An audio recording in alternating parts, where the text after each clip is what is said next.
Minister to take his place. Welcome. It's a great pleasure to call upon Mr. David McIntosh to move the motion. Mr. McIntosh. Mr. Streeter, it's a pleasure to serve under your chairmanship today. I beg to move that this House has considered grandparents' rights of access to children. I'm pleased to be able to bring this important debate to the House today because the issue of grandparents being able to access their grandchildren is one that affects a number of families right across the UK. I've received a significant amount of correspondence from my own constituents who write to me after family breakdowns and changing circumstances, seeking guidance on how to go about reaching out to their grandchildren or to having legal access. Mr. Streeter, I adored all of my grandparents from both my mum and dad's families and have fond memories of them from when I was growing up. But it's a sad reflection that we've not managed to properly reflect in legislation the hugely important role which grandparents play in our society.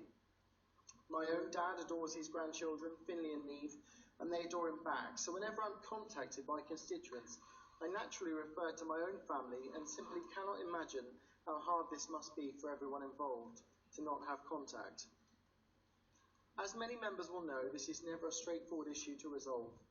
The distance between grandparents and their grandchildren can come about through a number of different ways: marital breakdown, bereavement, and family disagreements, to name but a few.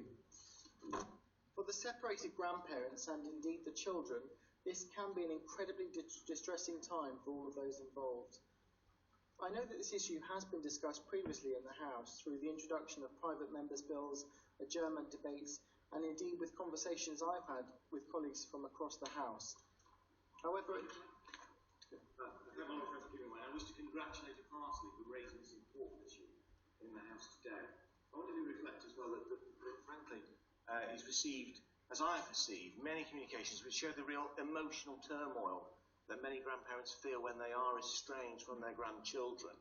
And does he also agree with me that it's always an error when these situations, domestic divorce can be used, sometimes grandparents are used as weapons in such divorces?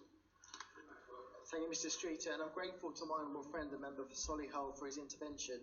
And I do agree with him that it can be very distressing, and it's obviously wrong for children to be used as weapons by anybody in any situation.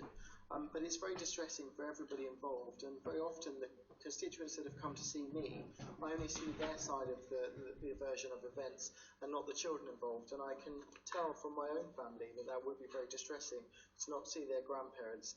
However, Mr. Streeter, it's an issue that does not go away or have a simple solution, as much as I would wish that there were one. In debates such as this, it's important to remember the rights of the grandchildren matter as much as those of the grandparents. Children should also be given the opportunity to visit their grandparents if they wish to. I'd also like to use this opportunity in the debate to praise charities and organisations who aim to help grandparents who've become estranged from their grandchildren, often through no fault of their own.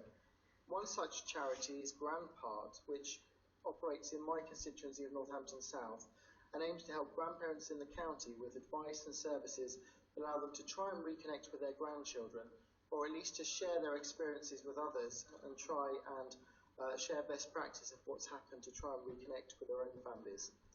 I've attended this monthly meeting and listened to some of their distressing stories of how grandparents have ended up losing contact with their grandchildren, sometimes because arguments have gone too far, sometimes it can be due to families separating, and sometimes people never really understand the reasons why.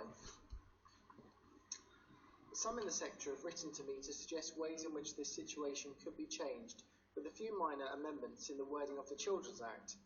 This primarily means adding in a reference to a child's extended family as well as the involvement of their parents. This minor change could ensure that grandparents are given similar rights to their grandchildren as any parent in order to help secure the child's welfare, and also ensure that grandparents are not negatively impacted by any change to a child's family situation. However, I can also see situations where this could lead to conflicting issues.